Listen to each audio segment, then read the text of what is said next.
Vincoli e opportunità, visto la presenza di 12 soggetti interessati al territorio della landa carsica dal punto di vista naturalistico e produttivo. Il gruppo era abbastanza eterogeneo, soprattutto aziende agricole di diverse dimensioni, qualche microazienda e qualche azienda più grande e poi anche degli interessati, diciamo, alla natura e alla preservazione del territorio della landa carsica. L'obiettivo del circolo di studio, che si è prefissato il circolo di studio, è stato quello di raccogliere più informazioni possibile, confrontarsi e veicolare queste informazioni in un prodotto che sia concretizzato nella realizzazione di un blog. Il blog promozionale si sviluppa attraverso 5 assi fondamentali, che sono quello legato alle aziende e alle produzioni tipiche, e cercando di dare un valore aggiunto reale anche a queste produzioni fatte proprio su una zona a protezione speciale, quello dell'ospitalità e ristorazione come attività integrate del reddito delle imprese agricole, quello del turismo naturale, quindi una parte legata alle esperienze che si possono vivere direttamente nel territorio del Carso e direttamente nelle aziende, come escursioni, come corsi, come visite guidate, degustazioni, oppure visite a delle strutture come le grotte di Slivia, piuttosto che dei giri in agribus elettrico che vengono effettuati presso alcune aziende, insomma, della rete. La mobilità sostenibile, cosa fondamentale su un territorio come il Carso, che è un reticolo di sentieri e stradine bellissimi da percorrere, e il territorio, una parte descrittiva del territorio che si prefigge di indirizzare l'utente verso un rispetto dell'ambiente e verso una fruizione consapevole del territorio carsico. Sono Cristian Trani, abito qui a Muggia e mi sono laureato in scienze naturali qualche anno fa e mi sono dedicato agli studi prima sulla zoologia, poi ecologia e quindi sull'agroecologia, ovvero una disciplina un po' più recente che cerca di intersecare le conoscenze dell'agronomia con le conoscenze dell'ecologia per portare avanti un'agricoltura di tipo sostenibile. Ho deciso di mettermi prima a livello, diciamo, hobbistico, adesso a livello un po' più professionale, di aprire questa piccola azienda agricola. Ho circa 1 ettaro di terra, prevalentemente coltivato da ortaggi, anche un po' di alberi da frutta e con metodo biologico. Allevo anche degli animali, tra i quali galline, prevalentemente qualche tacchino, oche, anatre e un piccolo gregge di capre che uso prevalentemente per fare insomma, qualche prodotto per il consumo familiare, ma soprattutto anche per il mantenimento di zone che ormai si stanno gradualmente incespugliando. Cerchiamo di prediligere la selezione di semi di varietà che erano e sono ancora in parte minori, insomma diffuse in questa zona, soprattutto certe varietà di pomodori cuor di bue o della zucchina, la famosa zucchina bionda verde chiara di Trieste. Aver partecipato al circolo di studi che è stato fatto appunto nel corso di quest'anno mi è stato utile sotto molteplici aspetti, il primo tra i quali aver conosciuto tutta una serie di persone, alcune molto giovani anche come me, che hanno iniziato un'attività o stavano già, insomma continuano, hanno già iniziato molti anni fa un'attività simile alla mia, quindi sul campo agricolo, zootecnico, e quindi per uno scambio di informazioni sicuramente è stato molto utile sia a livello tecnico sia anche a livello un attimino forse un po' più filosofico, con un approccio comunque gestionale alla sostenibilità, all'agricoltura comunque sostenibile, alla quale tutti la maggior parte insomma erano indirizzati. Alla fine siamo riusciti a creare un bel pacchetto, un bel progetto, questa rete d'impresa che si andrà appunto a consolidare nei prossimi giorni tra tutte insomma le aziende che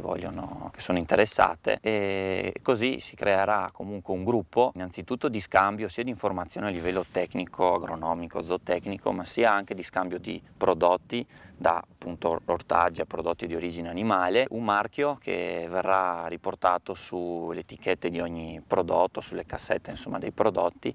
per insomma pubblicizzare, dar visibilità a questo gruppo che comunque ha delle basi ben insomma piantate sulla sostenibilità ambientale nel campo dell'agricoltura e quindi con la valorizzazione dei prodotti tipici della landa carsica. Siamo in comune di Doberdo del Lago, frazione Iamiano. Io mi chiamo Sasha Radetti e coltivo i suoli che ho ereditato dai nonni. Il raccolto delle terre che coltivo è principalmente frutta e verdura. Coltivo anche i vigneti, ho un po' di varietà del posto, Quest'anno ho iniziato con l'allevamento di una razza ruspante o anche uova e sono 8 anni che sto provando a affrancare i conigli allevati liberi,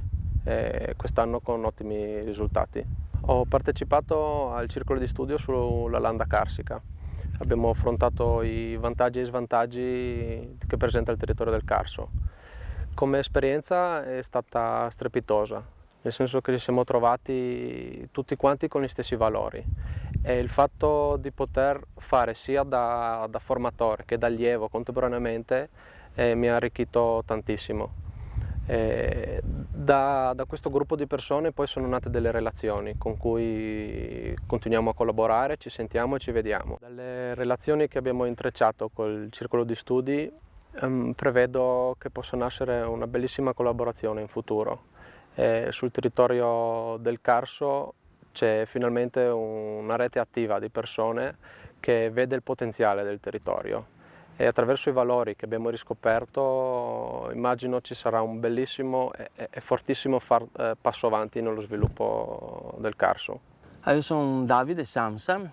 sono uno dei componenti della nostra famiglia che gestiamo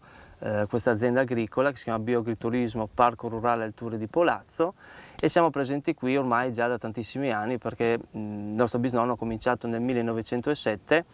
a pascolare la stessa razza di pecore, questa pecora carsolina che è una razza a rischio di estinzione, sul Carso e in particolare su questi pascoli dove noi ci troviamo tuttora. Principalmente abbiamo mucche, pecore ed asini, tutti e tre animali che danno una mano a mantenere l'habitat in cui ci troviamo perché ricadiamo all'interno di Natura 2000 e quindi riusciamo a mantenere quasi 100 ettari di landa carsica, che è uno appunto di questi habitat di conservazione prioritaria. Ho partecipato al circolo di studio che ha il titolo Landa carsica, vincoli ed opportunità, proprio perché tutta la nostra azienda ricade all'interno della landa carsica. Noi da anni stiamo cercando di valorizzare e di fare anche del bene per gli altri mantenendo la landa carsica, però con delle grosse difficoltà anche per riuscire a collaborare con delle altre aziende che la pensassero come noi. Quindi il fatto di essere riusciti a ritrovarci un certo numero di aziende a parlare di questi argomenti per me è stato più che positivo, perché poi anche l'ho vista con l'ottica anche di altre aziende agricole. Trovandoci abbiamo, come dire, ancora più siamo scesi nel dettaglio in particolare di questi argomenti e abbiamo trovato tutti quanti un nesso e quindi un punto di comunicazione. Il circolo di studio fortunatamente non finirà solo con il circolo di studio, ma ci sarà un proseguio perché stiamo vedendo di riuscire a creare una rete di impresa o comunque di continuare questa collaborazione proprio per valorizzare le aziende agricole che ricadono all'interno della landa carsica o comunque che operano all'interno di questo ambiente carsico tutelato, in modo da riuscire a fare una rete e di andare fuori non come proposte di singola azienda, ma come un insieme di piccole aziende a conduzione familiare e con il territorio carsico e in primis la landa carsica.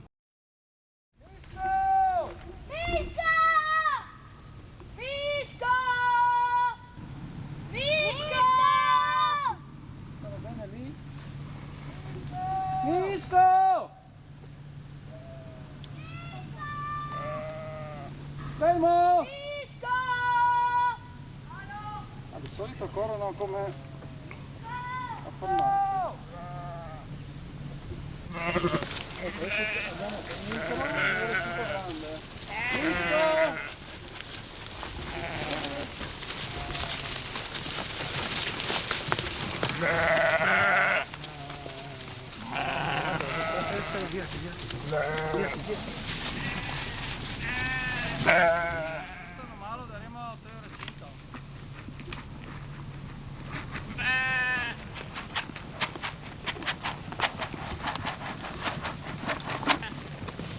L'azienda è strutturata con degli allevamenti suini,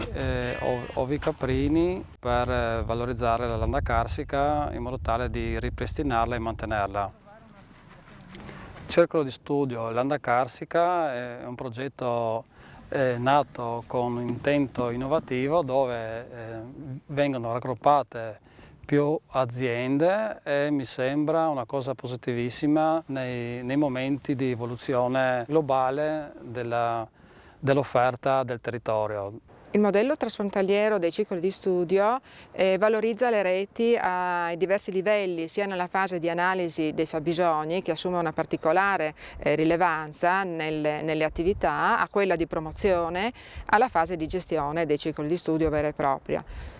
Particolarmente significativa è stata il ruolo dei portatori di interesse locali, rappresentati da comuni, associazioni di categoria, imprenditori, associazioni espressione della società civile, che hanno partecipato attivamente alle diverse fasi di attività. I cicli di studio alla fine si pongono all'interno di un'educazione di tutta la comunità locale, connessa con i problemi dello sviluppo del territorio, uno sviluppo legato alla salute, legato all'economia, legata alla difesa dell'ambiente, legata all'utilizzazione del tempo libero, legata ai problemi familiari, e quindi questo progetto effettivamente ha un grande valore strategico come testimonianza non solo di un know-how, come si fa l'educazione degli adulti partendo dai problemi dei cittadini e arricchendo le conoscenze e le competenze sugli interessi comuni, ma è molto importante che si rafforzi e diventa un sistema leggero, perché è basato sulle reti, su accordi di rete tra gli attori locali, e che quindi questo progetto, che ha sviluppato un ottimo lavoro in questi 3 anni, possa realizzarsi come un elemento che continua nelle 2 aree per rafforzare non solo, come dire, buon vicinato, ma soprattutto per innalzare i livelli di conoscenze, di competenza nella vita quotidiana, nelle professioni, nella vita pubblica, nella vita sociale e direi anche nella vita politica.